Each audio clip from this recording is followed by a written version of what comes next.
میرے محترم سامعین، آج ہم شیطان کے ہاتھوں کتنے بے وقوف اور احمق بنے ہوئے ہیں کہ اپنے اللہ کی نافرمانیاں کر کے ہم سکون، لذت اور خوشی تلاش کر رہے ہیں۔ بھلا یہ بھی کبھی ہو سکتا ہے کہ اللہ کی نافرمانیاں کر کے ہمیں خوشی ملے، ہمیں سکون ملے، ہمیں لذت ملے؟ اگر وہ چند لمحوں، چند ایام، چند سالوں کی وہ خوشی مل بھی جائے اور پھر اس کے پیچھے ہمیشہ ہمیشہ کے لیے عذاب ہو، ہمیشہ ہمیشہ کے لیے ذلت ہو، ہمیشہ ہمیشہ کے لیے نقصان اور پریشانی ہو، تو کیا یہ سودا ہمارے لیے سستا ہے یا مہنگا ہے؟ یہ ذرا ہم نے خود سوچنا ہے۔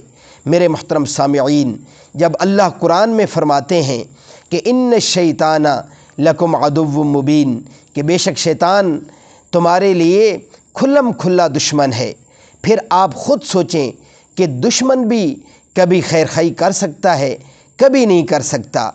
میرے محترم سامعین، اسی متعلق میں آپ کی خدمت میں ایک واقعہ ذکر کرتا ہوں، ذرا توجہ سے سماعت فرمائیے۔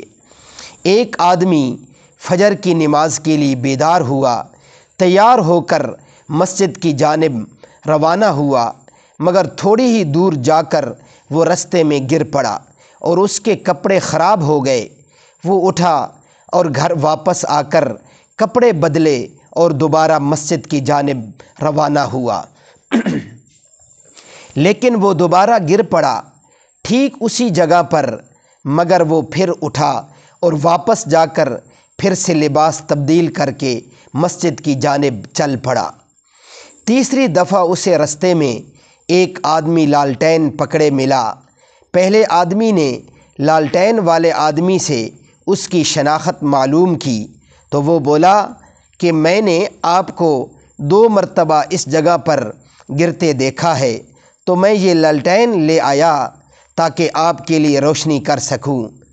پہلے آدمی نے اس کا شکریہ ادا کیا اور دونوں مسجد کی جانب روانہ ہوئے۔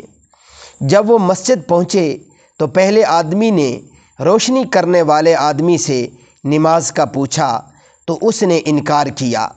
پہلے آدمی نے کئی دفعہ پوچھا مگر ہر بار لالٹین والے آدمی کا جواب انکار میں ملتا۔ آخر پہلے آدمی نے وجہ پوچھی کہ کیوں نہیں آ رہے نماز کے لیے؟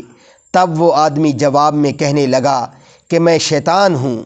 پہلا آدمی کافی حیران ہوا کہ آخر ایک شیطان میرے مسجد تک جانے کے لیے روشنی کر کے نیکی کا کام کیسے کر سکتا ہے؟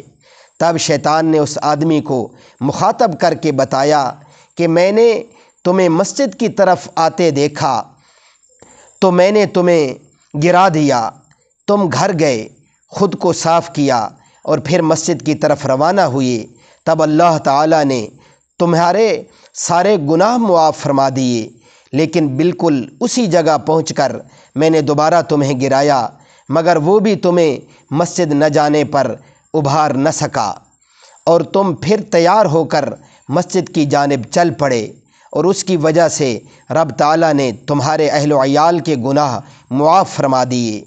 تب میں ڈر گیا کہ اگر میں نے تمہیں ایک اور دفعہ گرایا تو کہیں ایسا نہ ہو کہ اللہ تعالیٰ ساری دنیا کے انسانوں کے گناہ معاف فرما دے۔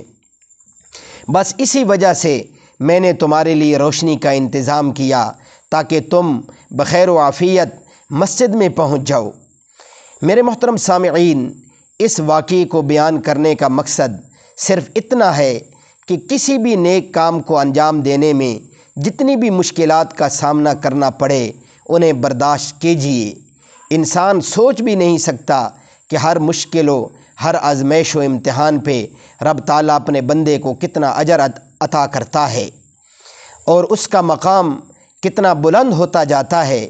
جیسا کہ فرمایا گیا کہ رب تعالیٰ اپنے محبوب بندوں کو ہی آزمائش میں ڈالتا ہے تاکہ اس کا مقام و مرتبہ مزید بلند ہو سکے۔ کسی بھی اچھے اور نیک کام کو چھوٹا نہ سمجھیے کہ ایک انسان اس کی قیمت کا اندازہ نہیں لگا سکتا۔ میرے محترم سامعین، یہاں ہمیں یہ بھی سوچنا چاہیے کہ شیطان ہمارا کبھی بھی خیر خواہ نہیں ہو سکتا، کہ جب وہ دیکھتا ہے کہ ہماری نیکیوں میں اس کے لیے فائدہ ہے تو پھر ہم سے وہ نیکیاں کرواتا ہے، اور اگر وہ سمجھتا ہے کہ نیکی میں اب میرے لیے فائدہ نہیں ہے تو پھر وہ ہمیں برائی کے اوپر ابھارتا ہے۔ اس لیے میرے محترم سامعین، اس دنیا کی زندگی میں ہمیں اپنے قدم بہت ہی احتیاط سے اور سنبھل کے رکھنے چاہیے کہ دنیا ہمارے لیے کانٹے ہیں، لیکن اگر ان کانٹوں سے ہم اپنا دامن بچا کے خدا عز و جل کے دربار میں سرخرو ہو کر کے چلے گئے تو پھر ہمیشہ ہمیشہ کی کامیابی ہمارا مقدر بن جائے گی۔